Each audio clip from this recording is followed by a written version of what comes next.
On the show today, we have Andrew Bartlow, and here is why he is awesome. He is the co-founder and managing partner of People Leader Accelerator, the career-defining leadership accelerator for HR executives. He's also the founder of Series B Consulting, which helps organizations design management processes to support rapidly increasing scale and complexity. That sounded pretty corporate, but super important. He also boasts 30 years of HR experience, advising over 100 plus companies, which I'm guessing has informed his book, which you can certainly check out. I should mention he's an author. The book's called Scaling for Success, People Priorities for High Growth Organizations. And he's here right now. Hello, Andrew. Thanks a lot. Really glad to be here. And still drinking coffee here in California. And still drinking coffee here in Victoria, British Columbia. Yeah, it's 7 a.m. for both of us. So it's a bit of a kickstart to the day. Yeah. Really appreciate you having me. No, my pleasure. We're getting super clear with clarity today, talking about our relationship with it and how it can help with employee empowerment. Before we get into any of that, though, Andrew, I have to start off, as I do with all of my episodes, sir, which is the question of what is your best or worst employee experience? I don't know why I immediately jumped to worst, but I did. Everybody does. Yeah, here I guess I'll share the experience early in my career. I worked at a very large global CPG company. Won't be hard to guess if you look at my profile. Second job there, first or second job there in my early 20s, working literally around the clock. 60, 70 hours on the weekends. I had the benefit of having a P&L that I was responsible for as an HR leader. So 22, 23 years old, killed every metric that we had. Time to fill, quality of hire, performance of the market unit, etc.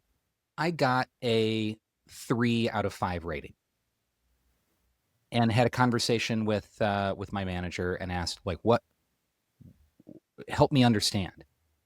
And her feedback was, when you are older, you will understand. And I was so tremendously disappointed in that. We're in HR. Like, that's not something you say. And that's something I could not change, other than over time, get older. And ultimately, that was so disappointing. I felt like I was out of sync with what I needed to do to be successful, that I left that job. And actually, that launched me. It ended up working out really well. I took my first top HR role at a startup. Of course, I rode the dot-com boom and bust along the way. But even in HR, we do these things to each other. And I went through that. It's funny. One of the reoccurring jokes I hear about the HR field is it's the least human and the least amount of resources. And yet we call it human resources. I'm like, that hurts, because I know some amazing people in HR and they're just doing the best they can with what they can in the culture that they're working in. Thank you for sharing that story. It actually reminds me of one myself where similar experience, knocking it out of the park, doing everything, setting success standards, breaking them down, building new ones. And my direct report, the person that was supposed to do my performance review and stuff, was away. I think it was an illness or something, was away. So she had somebody fill in, and that person that filled in did the performance reviews. This person I had no relationship with, had no concept of my work, no history with me whatsoever, killed me in the review. Like, just said the most horrible things about me and my work based on nothing. So I don't know what his agenda was, but it was, for me, they're like, can you sign this? And I'm like, no, I will never sign that. And it for me, it showed sort of like, it was one of the first times I really stood up for myself within an organization. And this person was a quite high up executive. And I'm like, I'm just not going to sign that. Why would I agree to this when and it all got fixed and all got resolved. But if I just gone with the flow as and when, what would that have said? And what would that have been on my record and blah, blah, blah. So yeah, those moments are just so eye-opening when other people have a bit of control over how you're being perceived. Yeah. Well, and it affects your faith in the institution as well. That's what it shook for me. It wasn't just the leader, who I didn't have the best relationship with, sadly. Surprise. But faith in that larger organization and institution, caused me to, pick up stakes, and I voted with my feet. I think we miss the point that everybody within that organization represents that organization, and we talk about it like it's about customers. Oh well, when you go out there, you're representing your company, but you don't realize, based on our two stories, that it's also how the company's represented internally as well. You think that's a leader? You think this person represents our vision and mission, and this is how they treat me? Why would you stay? Yeah. Yeah, I hear that. So what have you sort of taken from that? I kind of like that that was impactful. Obviously, you pulled that out of you pulled that off the roster of stories. It didn't happen recently. Yeah. So how have you carried that with you in your own experiences, in your own leadership? Oh, wow. Well, one, I got older. Yeah, I have clearly grown the gray hair over time. Just celebrated my 50th birthday a few weeks ago, and that's always when you have those milestones, it's a time for reflection. Absolutely. Where was I at 30 and 40, and where will I be at 60? Um, what how I've applied that is having a lot of empathy for people that are early in their career, and maybe we will understand when we're older. but what can we do now? What can we do now to understand what our managers need, what our stakeholders need, what the people that we serve in our roles need? What can we do now? And maybe that's one of the deeper roots of People Leader Accelerator, where I actively educate and support and mentor other HR leaders that are earlier along in their career than I am. The story sounds very similar, obviously different paths between us, because I'm thinking of, like, I'm trying to right wrongs. I'm trying to have other people not have the same experiences that I may have seen, or Mhm. because of my empathy and compassion. I started with, I hate people being bullied, and it got me into the customer service space Huh? quite quickly. And then it moved me into this realm about leadership and employee engagement, employee experience, because I, and this is around 2017, because we weren't having these conversations. COVID blew that up. But yeah, I hear you in that I don't want other people being treated the way experiences that I've had. And it's Yep. funny because you bring this up. I'm sure it's, like we said, it's ages ago. That's trauma you're carrying around with you, Andrew. Mhm. That's not a bad day you had. That was a cornerstone and a milestone of changing your own direction. Thank you for that. Well, thank you. Deep Yeah. question. Oh, that's how we roll here on Relationships at Work, and I promise I never will say that phrase again. Um, moving forward, though, it's about clarity we're going to talk about today, and getting super clear, especially how it relates to that relationship with employees and getting them empowered themselves. But I like to sort of set the table a bit in my conversations, and sort of, because we don't do it in the workplace enough, defining things. So, Mm. for instance, what do you mean when you're talking about clarity, especially as it pertains to employee empowerment? Sure. Well, I'll even back up. Why are we talking about clarity at all? We had a pre-show chat, and like, Yeah. hey, what would be most useful to the audience of largely HR leaders and management professionals. And I deeply believe that clarity is the magic wand in so many ways, and not just in the niche of employee empowerment, but in organizational success. Like, it's a much bigger, broader thing. Um, and so please stop me if I go too far afield here. Um, Clarity in your goals and priorities as an org is maybe the most important thing you can do to make sure that you achieve them. Like, you can have a lot of motion and a lot of effort, and a lot of organizations do. So many people trying so hard, but they're scattered to the four winds, all working on different stuff that conflicts in terms of time, attention, resources, all of that. And so clarity at an org level, what are actually our most important things? What are actually we trying to achieve? If you don't have that, none of the other stuff that you're working on will be effective. And so that's where I start from, with the foundation of clarity, organizational goals and priorities. And I can throw in a spicy take of so many company level goals and priorities are fake, are just giant categories that don't actually help people make choices. If your company level goals are increase revenue, reduce cost, and be a great place to work, raise your hand if you've seen that 1,000 times. It's fake. That doesn't help anybody actually make decisions and trade-offs. An effective goal, it doesn't have to be all the way to a SMART goal or a KPI with stretch metrics. An effective goal helps people make decisions that are deeper in the organization. And that allows empowerment, that allows delegation, that puts the grease between the wheels, that allows everything to move a little faster and more smoothly. And that comes from clarity. And I go back to the definition idea, because a lot of people, I think, in organizations don't understand what even they're trying to be clear about. Yeah. A lot of organizations don't know what a goal is. They don't know what Fair. a vision is or a mission is. Because I've seen a lot of organizations are like, that's our vision. I'm like, that's an okay mission. That's not even a vision statement. But this is a purpose statement. Like, we throw these terms around. Yeah. And yet, to your point, we need to be clear about them. But even then, we can't be clear if we don't even know what the hell we're talking about. Yeah. Well, and marketing slogans get thrown in there a lot as well. Like, don't let your marketers loose on your mission, vision, values. You will certainly end up with something that sounds good but means almost nothing.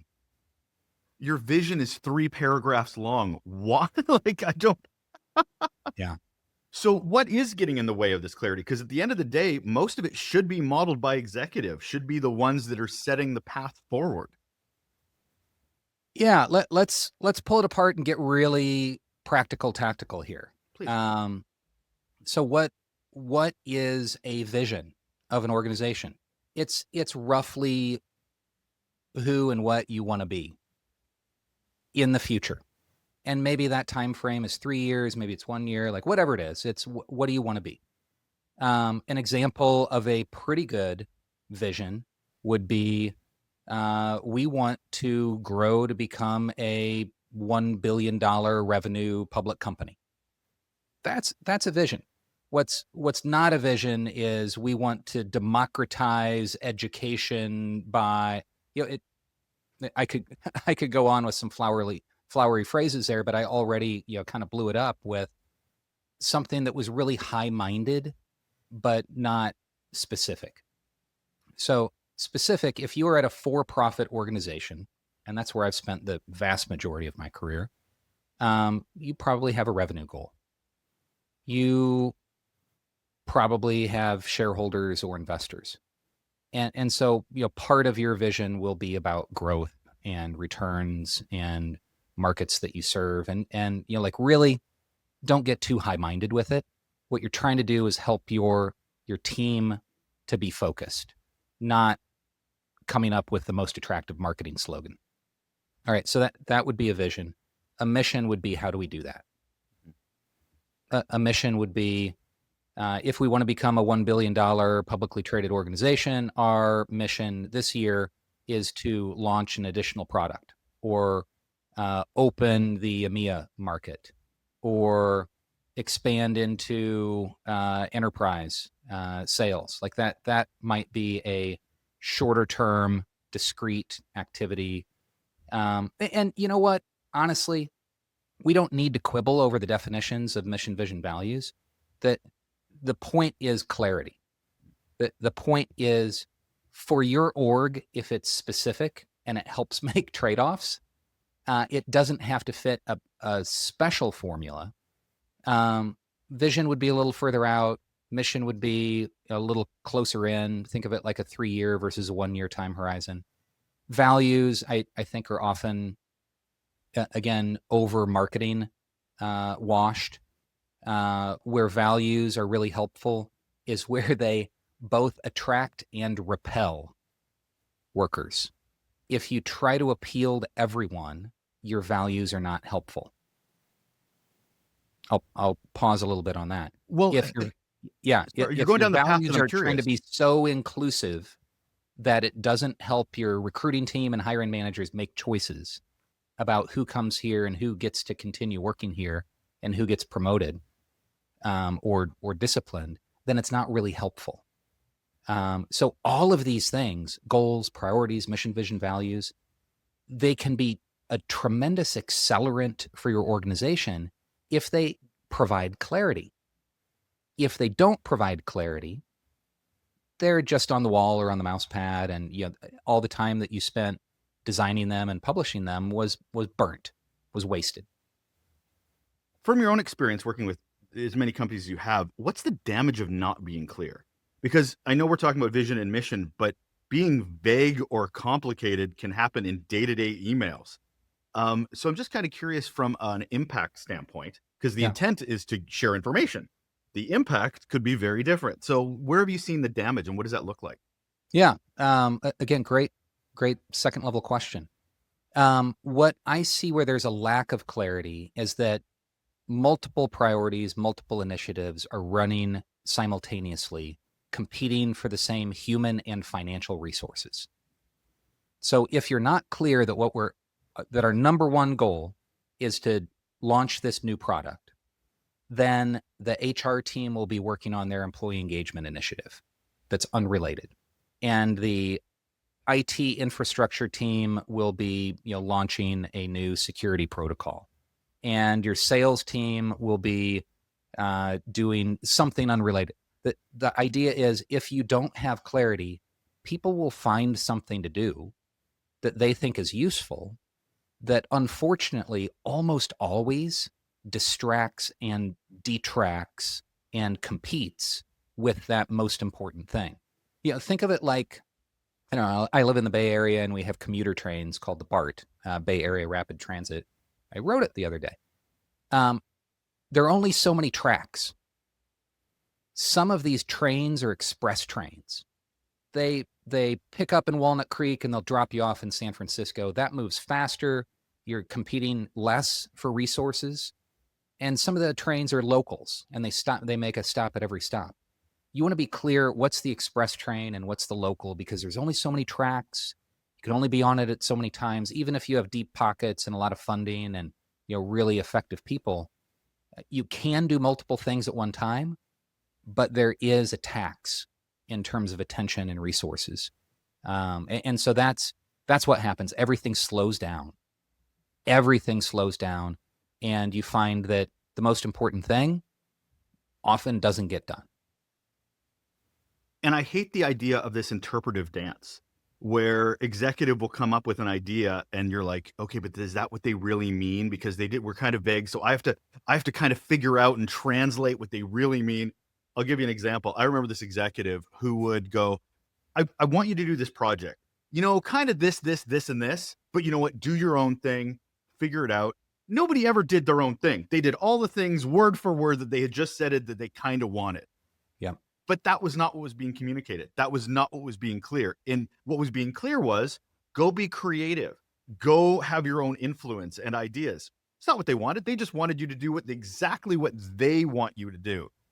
So this clarity was confusing and frustrating, because then people had to go to their desks and go, what did they really want? Until they learned how to play the interpretive dance of this executive. Frustrating, time consuming. Yeah, it's often because that executive or the executive team doesn't have clarity themselves. So maybe another example, using a fake goal, increase revenue. The leadership team isn't really sure how they're going to increase revenue. Maybe that's open a new market. Maybe that's expand geographically. Maybe that's launch a new product or a new customer. We don't know, but we know we've got a target that we promised to the investors and the board, and it's in our pitch deck to raise more money. And so we need to raise more money, or we need to sell more stuff. And there's this cloud beneath that. And so I would strongly encourage organizations to be more specific, be as specific as possible. Maybe that goal is not just create more revenue. It is determine what growth vector we will pursue that will help us meet this revenue goal. And that could involve a series of experiments and multiple pilots running in the organization at one time. But at some point you make a choice and you pour your resources into a more focused area. And so that's where, again, clarity at the top affects everything beneath it. If you say just increase revenue, then again, lots of stuff is going on. lots of stuff is changing. You are whipsawing the organization between different ideas at different times. And again, instead of grease between the wheels, you have sand because everybody's competing for the same resources and the same time and attention to try to meet that fuzzy goal at the top. And that really comes back to the leader being a bad communicator or being not, well, I guess self-aware of how they're communicating. I mean, again, they're the ones setting the model. If they're not clear, then they are the ones that have to own that. As a communications nerd, that's my background, Yeah. is that communication 101 is not just what's said, but what's understood. Sure. So based on clarity, what's said is broadcasting. If the other person understands it, then that's communication. It is two people are involved in this. So I ask this question because a lot of executives, leadership will broadcast and then get frustrated because they didn't get it. They don't understand. How does, as a leader, we understand that we're not being clear? Because we'll put it out into the world, Right. and we still have to do some self-assessment and understanding because maybe things aren't getting done, or maybe they're getting done in the wrong way. What are we doing to make sure we're not making these mistakes? Yeah. Again, getting practical and tactical with it. One is ensure that you have effective two-way communication. So if you are sending, all hands messages, if you are emailing your entire organization, that's one-way communication. If you have an employee survey once or twice a year, that's okay, but that's not really giving you any specific, actionable, timely info. Leadership team meetings, if you're the CEO and you're speaking with your leadership team, ask them about clarity. Hold a skip level. Ask the team what is most important right now. Not just, parrot back our 3 fake goals, but what is the most important initiative or project that our company has right now. And that sort of two-way dialogue could be a light survey, could be like a 1-question survey that you send out, could be roundtables, could be skip levels. That's one way to ensure the information is flowing back uphill. The other part of it is awareness. Like ultimately, if you're in a hierarchical organization with multiple levels, and the bigger the org, the harder it is. You have that responsibility as a leader to be self-aware about it. This may not be the richest image or analogy. I'm thinking of a whip. I can't recall ever actually holding a whip, but it's I'm thinking about, there's a handle and then there's this long strand off the handle. And as a senior leader, you operate in the space of the handle and you can move that back and forth pretty quickly and pretty directly. But the bigger your organization is, the longer that whip is and the further it has to travel when you're changing directions. Like if you've ever heard the snap or the crack of a whip, that's actually the sound barrier being broken because the tip of the whip is moving so quickly. And so, think of, in an organization, you as a CEO or senior leader, you're moving that handle and yep, that's very direct. You can do that. You can manipulate that yourself. But if you're in a big org, and this is a bit of self-awareness, the entire organization needs to move at the speed of sound if you change directions. And so consistency is part of it. You may want to be agile. You may say we're at a startup and we're still looking for product market fit. But if you don't have some degree of stability and consistency, you will whip your organization from direction to direction. And that will cause confusion. That will tear away clarity. And so that's just an awkwardly intended visual of what it means in an org. We as leaders need to understand, maybe there's another image of like a drop of water falling. Like the further up that drop of water is, the bigger the splash and the further out the ripples. And so the more layers and the larger your org is and the higher up that you are in it, the broader the impact on the org. And so that's something that many leaders learn who grow up in organizations and have the benefit of 20, 25 years of training and gradually getting bigger. But I do a lot of work in the startup arena, and there are a lot of 20-somethings that may have never graduated college, may have never had a job before, who find themselves as CEO founders of organizations with 1,000 people or several hundred people. Also, I work with a lot of private equity backed organizations that are founder led. Same thing, may have never had another job, may have never had management training, may have not experienced kind of that crawl up the ladder and understanding what that does. And so there's something about the self-awareness of the massively larger impact that a senior leader has on the entire team. And I don't want to let executive off the hook either. I know executives have been around for 25 years, horrible communicators. Like Yeah. it's because they've had no training, and I don't blame them for that. But we don't treat communications as a serious skill set. We talk about delivery. We talk about productivity. We don't talk about communication, which is the bedrock of any leadership, regardless if they're a startup or they're running an organization of 10, 100,000 people. Yeah. So where's HR's role in this? You're an HR guy. HR is involved. Communication tends to sometimes fall in that shop. Sometimes it doesn't. But HR tends to set or try to set culture and try to reinforce culture or the subcultures. Where is clarity defined for them, and what is their role in helping the organization be clearer? Love it. And leading question. Mm. But my answer is HR is the function, is the team that is probably best positioned to lead and facilitate internal communications. If you're a smaller mid-sized business, call it under 1,000 employees, and that's 95% of the businesses in North America are that, you probably don't have a dedicated headcount that is focused on internal communications. There are probably bits and pieces of that role that live in different areas, and it is being underattended to. We in HR, at our highest and best use, are internal management consultants. At our highest and best use, we help our organizations function more effectively. How can we function more effectively? It's providing clarity.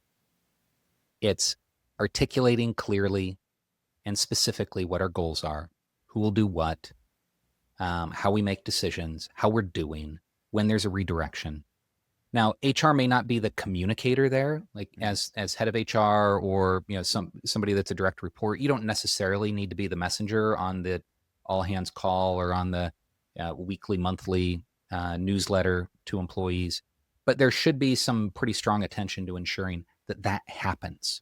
So we can be the prompter, we can be the facilitator, we can poke the CEO and say, "Ooh, this feels like we're changing something," or "I'm hearing through my various communication channels that it would be useful to reinforce XYZ." And so we can serve as the consigliere to the CEO or business leader, and often ghostwrite messages, often create the venues. Maybe it's a skip level or a round table, or use our time around the management table to prompt the reinforcement of clarity. I've found internal communications to be a pretty meaningful part of my role as a chief people officer and senior HR leader that was never really recognized. It was never part of the job description. It was never something that I was assessed on, but it was one of the most impactful things I ever worked on. And often that role can get delegated by the CEO to a chief of staff or a COO or someone else that is tracking the projects and initiatives and reporting them. Maybe in finance, you have a dashboard somewhere that says, how are we doing against revenue and cost and et cetera. But the missing link there is the internal communication to the people. Finance does a really nice job of keeping score and reporting to the board, but HR has that opportunity to be the translator to the organization. And again, that just helps with alignment. It helps you move faster, helps ensure that somebody 7 levels down from the CEO is actually working on the right stuff. And so I think to get more direct to your question, Russell, like where should HR play? One, it's accepting that role, not waiting to be asked to do it. It's understanding that this is an area that we can have tremendous impact on our organization, and taking the reins, being proactive, showing some agency, and translating some of the things that the organization is probably already doing. You're already reporting up to the board or your investors certain things. It's making sure that you're talking about EBITDA in a way that your third shift warehouse can connect with. And that doesn't mean educate everybody to understand what EBITDA is, but that means translate and articulate to your org how people can make an impact and what's important. HR just employees like everybody else. Like, we can't treat them like an other. So what kind of clarity are they needing to feel empowered? Because it sounds great for all you're saying, and that sounds great from an initiative standpoint, but they also need clarity from those around them. Where have you seen that doesn't seem to connect for them? Because that sounds great at what they're doing, but they can't be set up to fail either. Yeah.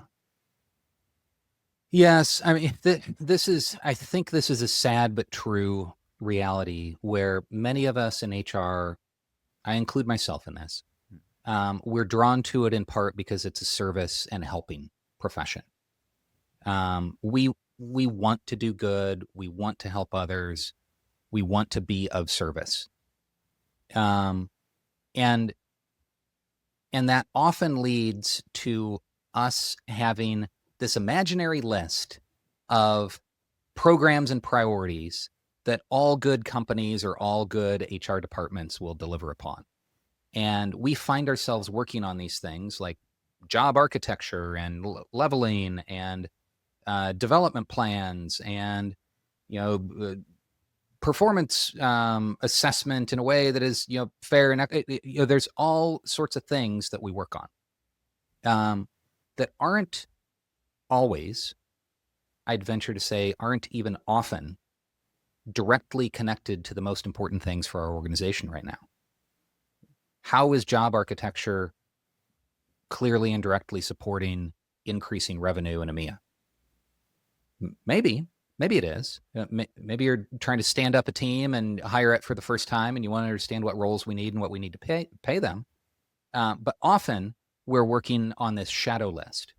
And so I actually point the finger right back at ourselves and say, we are often working at odds with our own organization because we are distracting and detracting from those most important things if we don't have our mindset focused on my job exists to help this organization meet its goals. And if you need someone else to tell you that, that's problem one. So let's get our mindset right about it's not business or people, it's business and people work together. If the organization is successful, if it makes money, if it grows, then people will grow, they'll get promoted, they'll feel better.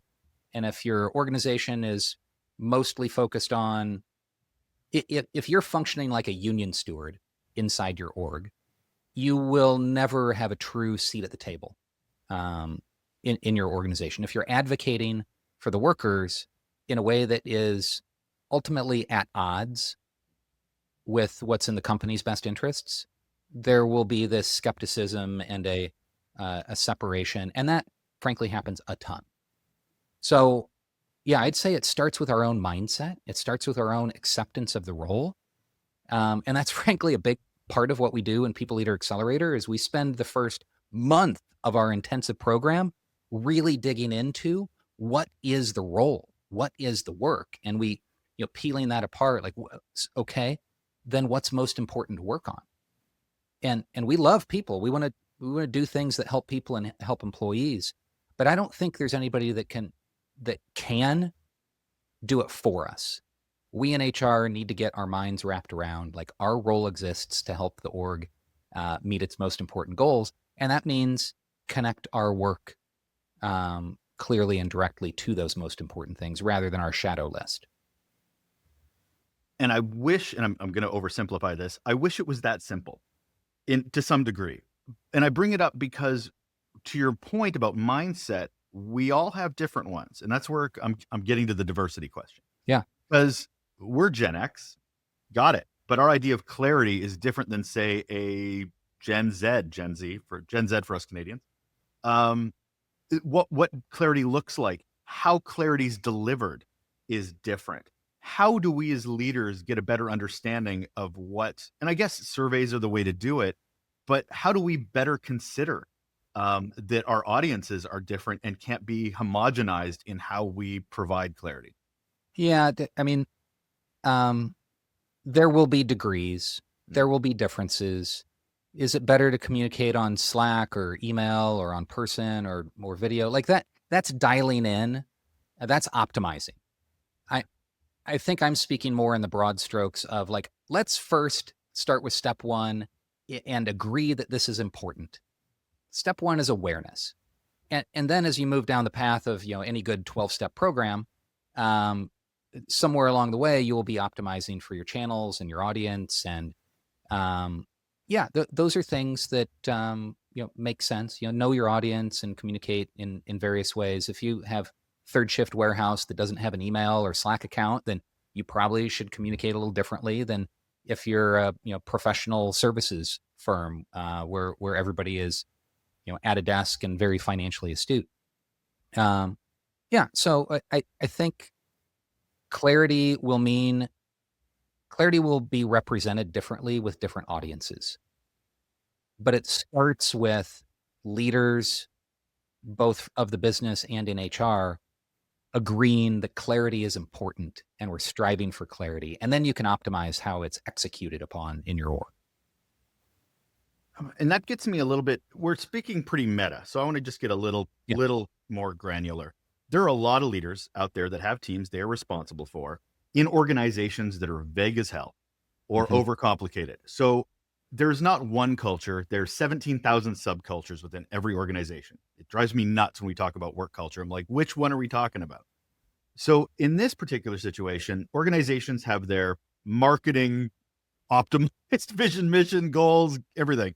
Mhm. What is the role of a leader when they're literally having to either co-create clarity or translate? Like, what would you recommend to a leader that is still has to do their job but works within a culture that doesn't get it? Yeah. Yeah. So if you're in a big org and there isn't clarity at the top, you're in the messy middle yourself. How do you how do you operate the most effectively? Um, how do you translate and articulate what is the most important? Great question. All right, so let's say you're now in one of the 5% of companies that are pretty big, where you're in middle management and you can't directly influence it yourself. I walk people through this in our program. It starts with use your resources and use good judgment. Can you get your hands on the last all hands document? If you're a big public company, you have public filings. You can get an S1. You can get the 8Ks. You can pull that down off the internet, and you can see what the executive team is sharing with your investors. That is rich information that usually highlights your economic goals. Um, Open your ears to what leadership is communicating, and use your filtration devices to try to translate more clearly what are likely to be either ambiguous goals like make more money, or overly um, what's the word I'm searching for? Like if it's articulated in EBITDA, what does that mean to our marketing team, right? So you as a leader, use your resources, talk to other leaders, like have a conversation with the head of financial planning and analysis, have a conversation with the CFO. Hey, I'm trying to provide my marketing team with more clarity about what's most important for this organization. Um, can can you help me identify those top three things? That's actually a really positive conversation to have with other members of a leadership team. So, like, start with understanding that it's your responsibility to translate to your team. You don't have to wait for someone at the top of the house to do it for you. Do your best. Do your best. Be directionally correct with your team. And so then you can say, okay, well, in marketing, we're trying to drive a 20% increase to revenue. What are the 2 or 3 things that we can do that would most directly support that? I have a little one pager that I've drawn up, a free download on the People Leader Accelerator website that is built kind of like an org chart with one box at the top and then 3 below it and then 9 below that.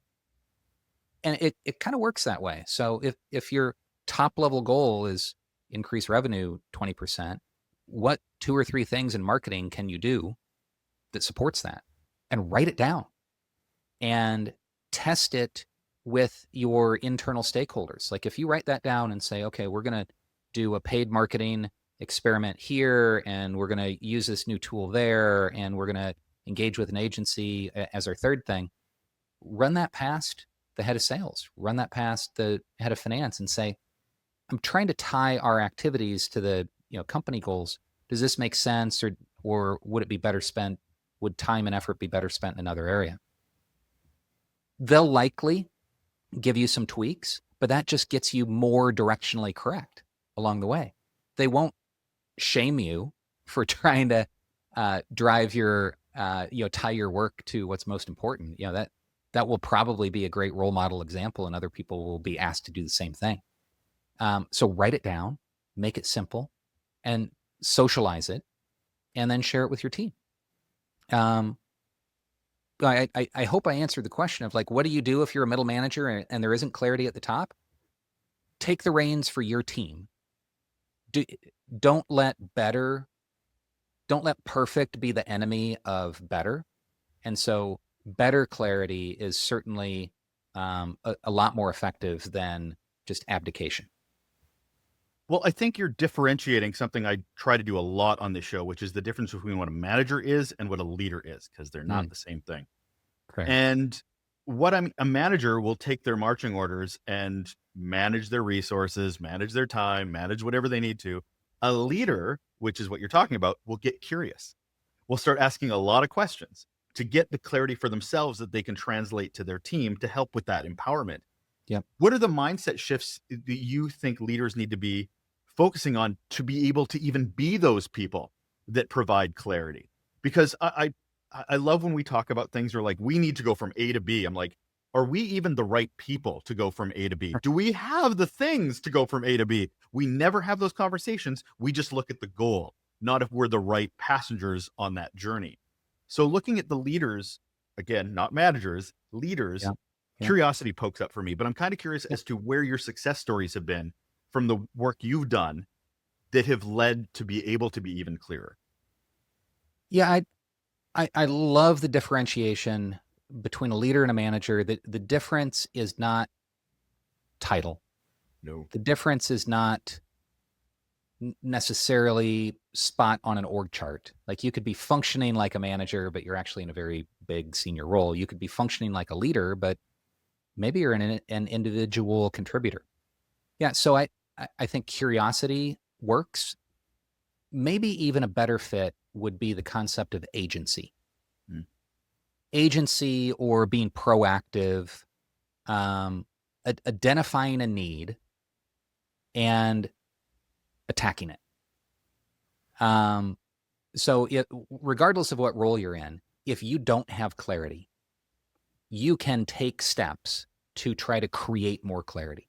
You can write down, hey, I'm a customer service agent, and I'm not really sure what's most important for me and for the company. But I see the scoreboard on the wall, and so maybe it's calls handled, or maybe it's customer, NPS, or maybe it's that. And maybe you write that down and you check it off with your manager and say, hey, I think these are the most important things, but is that right? That is agency. That's being a leader. So I think that's something that you can do in any role. So to wrap this up, I want to empower anybody listening. See what I tied it back there? Just to wrap up our conversation, I'm curious from anybody listening, if you want to empower them to understand their own clarity, to get better at being clear, where do we start? And I don't mean, buy the book right now. I mean, even be the person that would buy the book. Like where do we dip our toe in, say tomorrow morning, to go, okay, I need to figure out my ability to be clear or get clarity for my own teams? Yeah. Yeah. Let's make it really simple. Regardless of what role you're in, you should have a pretty good picture of what are the 2 to 5, let's call it 3. What are the 3 most important things that I can and should be doing in my role? Write it down. If you struggle to write it down, like you might have it in your brain in a fuzzy way, but try to write it down in a succinct way.